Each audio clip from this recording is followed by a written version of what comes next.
Today, we are going to talk about mom guilt and how we can leverage it when it comes to balancing home and business, or maybe more accurately, when it comes to integrating home and business.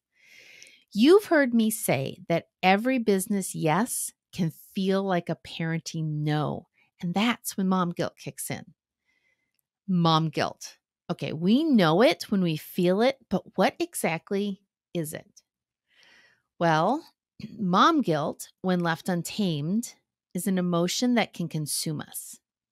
In that state, it most definitely has a negative impact on us, as it can leave us feeling shamed, discouraged, even paralyzed. But it doesn't have to be that way. Imagine mom guilt as the line in a fraction. Most of the time, we are under that line in the spot of the denominator, where we bear the weight that mom guilt brings. It's a posture of scarcity, and the more mom guilt we feel, the less value we place on ourselves and our roles. But imagine moving above that line to on top of that line and living in the spot of the numerator. That's a posture of abundance. It places us in control of that line of mom guilt, and it allows us to leverage it in a way that increases the value we place on ourselves and our roles. When we stop being consumed by mom guilt and start using it, we can integrate home and business in a way that really allows us to thrive as mompreneurs. Since mom guilt is generally a reflection of how we are feeling, it is important to pay attention to the things that can feed into it. And there are two things that we can do to stop feeding mom guilt. We can change our mindset, and we can change how we approach our time. So let's start first with mindset. I am going to share with you 3 ways that mom guilt can be leveraged to make us better as mompreneurs. And each of these requires a shift in how we think. It's a subtle shift, but it's a powerful shift. Mom guilt is a warning flag. When we start to feel mom guilt about something, it is not necessarily a reflection of who we are as a mom. Instead, it's a warning that something is off, especially as it concerns our kids. It's letting us know that right now there is a potential problem, and if we don't make changes, it can become an actual problem. So how do we leverage this? Pay attention to when you feel that mom guilt. Is it kicking into high gear around 4 o'clock each afternoon when your kids walk in the door and you're still on a business call? Is it kicking in when you sit in the waiting space at gymnastics, working instead of watching them? Keep track of those times and you'll begin to see the patterns. In this example, it turns out these are the moments when our kids need us to engage with them as mom. By paying attention, you can make simple changes to your routines so that you can be present in those important mom moments. So maybe you have a hard and fast rule that you are off all calls by 3:50, and you are prepping an after-school snack for your child so that you can transition with them as they arrive home and give them the gift of time.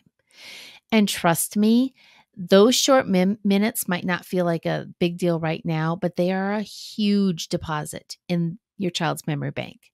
And those are the types of things that they're going to look back on fondly and view them as much more significant than they might feel right now.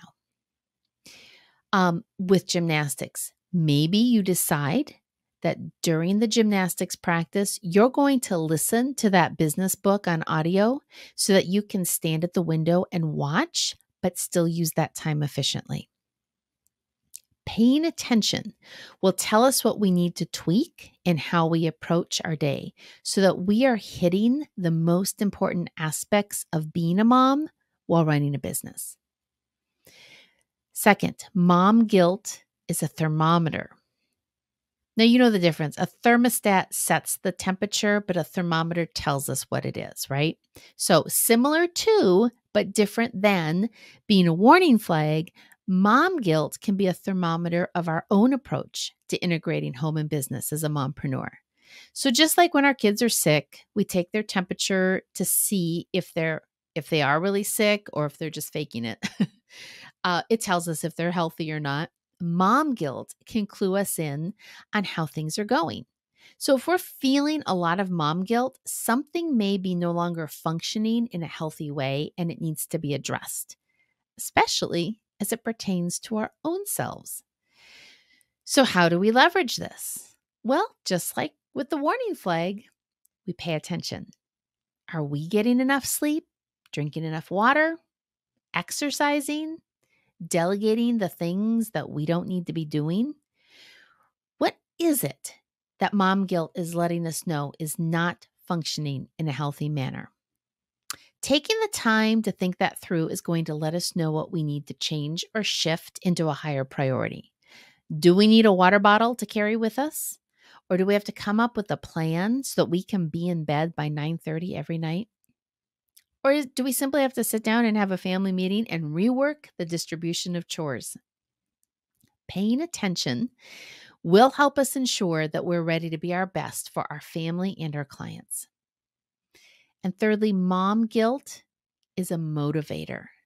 So sometimes the best way to flip things around is to just use it as motivation. And mom guilt, it points out all the negative things and focuses on where we aren't enough. So how do we leverage this? Well, you guess it. Let's pay attention and then let's turn that guilt on its head by using it against itself. Let's help us figure out where we are enough, right? When mom guilt tells us that we are always pointing out our kids' mistakes, well, we can use that as motivation to intentionally catch them doing things well and pointing those things out. You might say, I'm going to make it a goal with each of my kids to find one thing each day that they're doing well. And that now becomes what they remember and recognize. Or when mom guilt tells us that we don't read enough to our kids, we can take that as a challenge to find opportunities to read. Opportunities like when we are waiting for the bus to pick them up.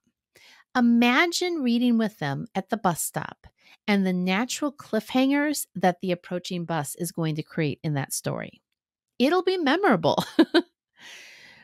Paying attention it'll give us the motivation to grow in places that we might not otherwise have thought about.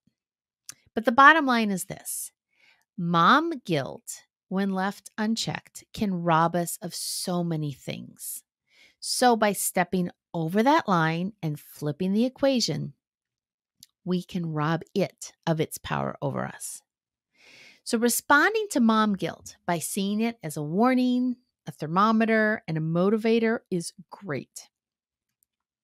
The second thing that we can do, though, to minimize the impact of mom guilt is in how we use our time, specifically by using micro routines. One of the biggest enemies of the mompreneur is the constant need to get things done in the midst of constant interruptions. Transitions can take a while, and every single start or stop is a transition point. And when they're planned, we do great. It's not a problem. But when they are unexpected, an interruption like a phone call or the doorbell ringing, or my personal favorite, the kids yelling, "Mom!" Well, those can really knock us out of sync. And that's where micro routines come into play. Now, you already do them, but you might not even realize it. When you wake up in the morning, what is the first thing that you do? Well, I know for me, I get out of bed, I use the bathroom, I grab my cup of coffee, and I sit in a comfy chair to read for a few minutes. What about bedtime? What do you do then? Even if you haven't named it, you are practicing micro routines. Those are both examples of those. So what we are going to do is we're going to name them, and then we're going to place them in our schedule. So if you have an hour to work in the morning before the kids get up, what should you work on? Well, it could be any number of things, but I know that not knowing is going to cost you time. But if you have a micro routine planned out and practiced, you will know what to do with that hour. So maybe your micro routine is built around communication. You check email, you answer what needs a response, and then you file the rest. Then you check your Facebook and Instagram messages and you answer those. And then you go through your social media posts and you engage with the comments.